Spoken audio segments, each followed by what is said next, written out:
Hello दोस्तों।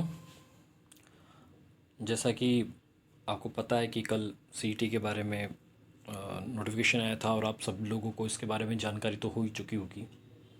और अभी तक ज़्यादातर इस चीज़ को काफ़ी अच्छा बताया जा रहा है, लेकिन इस चीज़ के क्या नुकसान है और किन लोगों को ये काफ़ी नुकसान पहुंचा सकता है, उसके बारे में कोई कुछ नहीं बता रहा, ना ही कोई डिस्कशन हो रहा है। तो आज मैं उसके ऊपर आपको एक वीडियो बना के कुछ इन्फॉर्मेशन देना चाहता हूँ इसमें। हालांकि मैं आपको डीमोटिवेट नहीं करना चाहता हूँ और ना ही मैं खुद एक पैसिमिस्टिक सोच वाला आदमी हूँ, लेकिन रियलिटी आपको मालूम होनी चाहिए ताकि आप अपने आप को उस हिसाब से प्रिपेयर कर सकें।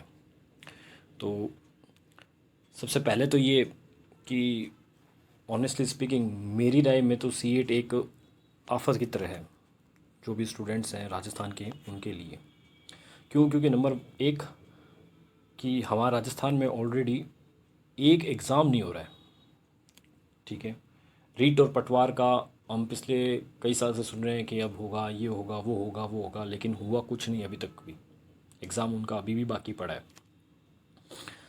तो और जिन एग्ज़ाम्स को आप ये देख लें कि मतलब दो फेज़ में कराना पड़ता था, जैसे रीट का एग्ज़ाम है, तो जैसे सेंट्रल में होता है कि पहले आपको एक टेट का एग्ज़ाम देना पड़ता है, उसके बाद में आपको एक और एग्ज़ाम देना पड़ता है, तब जाकर आपको टीचिंग की जॉब मिलती है।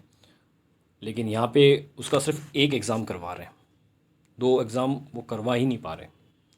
पटवार का है, उसका दो एग्ज़ाम हो जाते थे, अब उसका भी एक एग्ज़ाम करवा रहे हैं। स्टूडेंट्स के लिए अच्छा है, लेकिन ये एक चीज़ ये भी है कि इसमें सरकार की भी कमी है कि वो जानते हैं कि वो नहीं करवा सकते। हम सब जानते हैं। ठीक है, आपको याद होगा कुछ टाइम पहले जब फर्स्ट ग्रेड का एग्ज़ाम हुआ था, तो कुछ लोग पानी की टंकी पे चढ़ गए थे। उनको बोला कि हाँ 6 महीने में भर्ती निकालेंगे, एग्ज़ाम करवाएंगे दोबारा, फर्स्ट ग्रेड का एक और आएगी भर्ती। लेकिन अब आप खुद देख लीजिए, उस चीज़ का कोई नामो निशान तक नहीं है, कोई जिक्र नहीं है।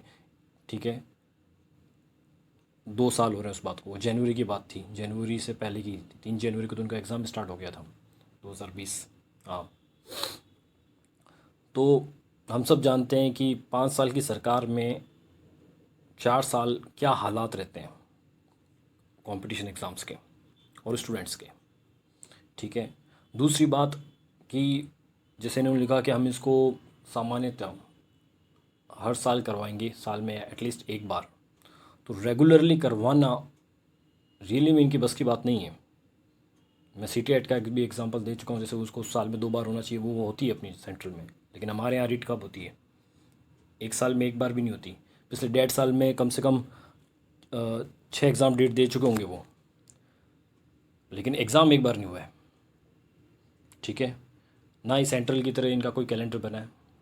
हर साल ही बात सुनने को आती है कि हाँ ये कैलेंडर बनाया जा रहा है, बनाया जा रहा है, अभी भी बातें चल रही है, लेकिन हुआ अभी तक भी कुछ नहीं है। सिर्फ बातें, बातों का कोई सेंस नहीं है इनका।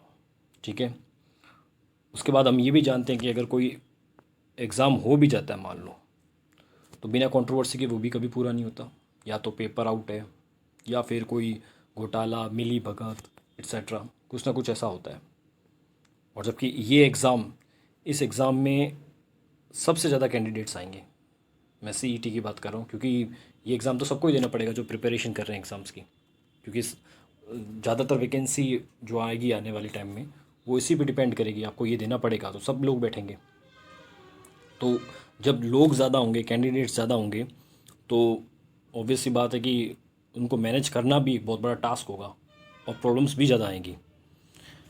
खैर, अगर किसी तरह मान भी लें कि इन्होंने सक्सेसफुली अरेंज करवा भी लिया साल में एक बार, तो अब इससे नुकसान क्या होगा ज़्यादातर स्टूडेंट्स को? ठीक है, जो नॉर्मल है, एवरेज स्टूडेंट्स हैं, उनको क्या नुकसान होगा? देखो, इसके जो जॉब सिलेक्शन होगा, ठीक है, वो दो तरीके से हो सकता है। पहला तो है डायरेक्ट सिलेक्शन, कि आपका सेट का एग्ज़ाम लिया और उसमें जो परसेंटेज, जैसे एल डी सी की भर्ती है और उन्होंने बोला जिसके 70% मार्क्स है या 80% मार्क्स हैं उनको हम ज्वाइन दे रहे हैं, ज्वाइनिंग करवा रहे हैं। ठीक है, अगर ऐसा हुआ तो पहली बात तो आप ये है कि एग्ज़ाम जैसे सब लोग देंगे, इवन जो लोगों ने गवर्नमेंट एग्ज़ाम्स क्रैक कर चुके हैं और अभी सर्विस में हैं, वो लोग भी ये एग्ज़ाम तो देंगे ही देंगे। क्योंकि कुछ को अपनी पे ग्रेड बढ़ानी है, जो 2400 पे ग्रेड पे है वो 3600 पे ग्रेड पे जाना चाहते हैं, कुछ लोग हैं जो एलडीसी है लेकिन वो एलडीसी का ही बनने को तैयार है अगर उनको होम टाउन पोस्टिंग मिलती है, घर के पास मिलते हैं। सबके अपने अपने इश्यूज़ हैं। तो ऐसा करने पे तो जो लोग सो कॉल्ड टॉपर्स हैं, ठीक है, जिनकी हर सब्जेक्ट्स में कमांड अच्छी है, तो वो लोग तो बार बार सेलेक्ट होते रहेंगे और उनके पास मौका होगा क्या काउंसलिंग में जाने के बाद लास्ट में उनको जो जो कुछ मिलता है, पोस्टिंग हो रही है, उसके बाद अगर उनको पसंद आए तो वो ले या ना ले। तो इस तरह से तो वो दो सीट ख़राब करेंगे, खुद की भी करेंगे और सामने वाले की दूसरी जो जिसमें सिलेक्शन हुआ है वो भी ख़राब कर सकते हैं। हालांकि मुझे पर्सनली ऐसा लगता है कि ऐसा करेंगे नहीं। जो ये जो मेथड है डायरेक्ट सिलेक्शन वाला, इसके चांसेस मुझे काफ़ी कम लगते हैं। मुझे ये लगता है कि इसके बाद एक एग्ज़ाम और होगा, ठीक है। लेकिन अगर एक और एग्ज़ाम लेते हैं, ठीक है, जिसमें ये कहा जाता है कि हाँ जिसके 60% है उन्हें बुलाया जाता है कि आप बैठिए, या 70% जो भी क्राइटेरिया वो रखते हैं और कहते हैं कि इस एग्ज़ाम में आप बैठिए, एलडीसी का एग्ज़ाम होने वाला है, या पटवारी का मान लेते हैं। हालांकि इस पटवारी में तो ये लागू नहीं होगा, लेकिन मान लो अगली पटवारी में ये लागू हो जाता है। बोलते हैं कि इतने लोगों को बुलाते हैं। तो पहले जब पटवारी के लिए एक पेपर में, जो भी वाला जैसे है, उनका एक पेपर में सिलेक्शन हो रहा है, तो अब दो पेपर क्यों करवाए जा रहे हैं? पहले ये भी दो, उसके बाद वो दो। अब जो बंदा सिर्फ पटवारी की तैयारी कर रहा है, उसको तो दो एग्ज़ाम देने पड़ गए, ठीक है। और इससे बेटर है उसके लिए कि जो अभी वाला जो सिस्टम है, जहाँ एक एग्ज़ाम देकर उसको नौकरी मिल रही है, वो ज़्यादा बेटर है, जहाँ उसको एक पेपर ही देना है। और कुछ लोग तो ऐसा भी बोल रहे हैं कि नहीं, इससे फ़ायदा ये होगा कि जो कैंडिडेट्स हैं वो कम हो जाएंगे इस प्रोसेस के थ्रू। जैसे 10 लाख लोग अगर कोई फॉर्म भर रहे हैं तो अब शायद 3-4 लाख भरें। तो देखिए 10 लाख तो पहले भरते थे, तो उसमें से 5 लाख तो वैसे भी एग्ज़ाम देने जाते नहीं हैं, ठीक है। और उन बाकी जो जाते हैं उनमें से भी कितने लोग सीरियस होते हैं कितने नहीं होते वो भी सब जानते हैं। तो जो लोग पहले सीरियस थे वो तो तब भी एग्ज़ाम देने जा रहे थे और इसमें भी जाएंगे एग्ज़ाम देने। तो सीरियस लोग जो हैं उनकी उनकी संख्या में कोई कमी नहीं आने वाली। तो ऐसा नहीं कि कंपटीशन कोई ड्रास्टिकली कम हो जाएगा, ऐसा कुछ नहीं होने वाला। उसके बाद अब जैसे ये सीईटी का एग्ज़ाम करवाएंगे, तो चूँकि ये दूसरे सभी एग्ज़ाम्स के लिए एक बेस का काम करेगा, ठीक है। तो अगर हम ये मान के चलते हैं कि इसमें सभी सब्जेक्ट्स अगर इसमें आते हैं, ठीक है, और अगर आप जैसे किसी खास एग्ज़ाम की तैयारी कर रहे हैं और उसमें वो पर्टिकुलर सब्जेक्ट है ही नहीं, तो भी आपको ज़बरदस्ती वो सब्जेक्ट तैयार करना पड़ेगा। जैसे फॉर एग्ज़ाम्पल अगर मान लो जैसे स्टेनो है, स्टेनो के अंदर मैथ्स नहीं होती, लेकिन फिर सीईटी में होगी, तो उसको ज़बरदस्ती मैथ्स करनी पड़ेगी। और मैथ्स अगर उसके लिए मैथ्स सबसे टफ है तो वो कैसे कवर करेगा, उसे प्रॉब्लम होगी। या जैसे दो भर्तियां हैं अलग अलग, जैसे एलडीसी की है, ग्राम सेवक की है। तो एलडीसी के अंदर आप जैसे जानते हैं कि वर्ल्ड का और इंडिया का काफ़ी अच्छा खासा पोर्शन आता है, ठीक है। चाहे आप ज्योग्राफी की बात कर लो, और उसमें पॉलिटी भी अच्छी आती है। लेकिन एलडीसी में ऐसा कुछ नहीं है। तो जो एलडीसी की तैयारी कर रहा है उसको उसको वर्ल्ड ज्योग्राफी से कोई लेन देना नहीं है। लेकिन अगर इन सब का बेस के हिसाब से वो तैयार करेंगे सीईटी का, तो उसमें हो सकता है वर्ल्ड की ज्योग्राफी के भी क्वेश्चंस आएँ। तो जो चीज़ उसको पढ़नी नहीं है वो भी उसको पढ़नी पड़ जाएगी। तो जो लोग कमज़ोर हैं या एवरेज हैं, जिनका कोई एक पर्टिकुलर सब्जेक्ट है, जैसे कि मेरा कोई एक सब्जेक्ट है, मैं इसमें वीक हूँ, मैं ये पढ़ना नहीं चाहता, और उस अकॉर्डिंग मैं अब तक अपना जॉब डिसाइड करता था कि मुझे किस जॉब के लिए अप्लाई करना है ताकि मैं वहाँ पे मेरे चांस ज़्यादा बन जाए, तो उन लोगों के लिए प्रॉब्लम होगी। क्योंकि उन्हें जो सब्जेक्ट पहले जिनसे डरते थे, वो जो पढ़ना नहीं था वो पढ़ना पड़ रहा है। तो और इसके अलावा एक चीज़ ये भी है कि चूँकि ये सब कुछ पहले इस एक एग्ज़ाम पे टिका हुआ है कि आपका सीटेट कैसा होता है।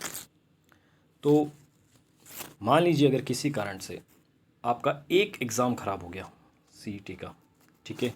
मान लो जनवरी में नोटिफिकेशन आया है कि हम मार्च अप्रैल में एग्ज़ाम करा रहे हैं, आपने तैयारी की, आपकी तैयारी में कुछ कमी रहेगी, आपके घर पे कोई प्रॉब्लम होगी, एग्ज़ाम देने गए उस दिन आपकी कोई तबीयत या कुछ और ख़राब हो गई, या पेपर में आप नर्वस हो गए, एक दो अंक या एक दो मार्क्स से आपके लगता है कि आप चूक रहे हो, तो इसका मतलब है कि आपका लगभग 1.5-2 साल का टाइम ख़राब गया।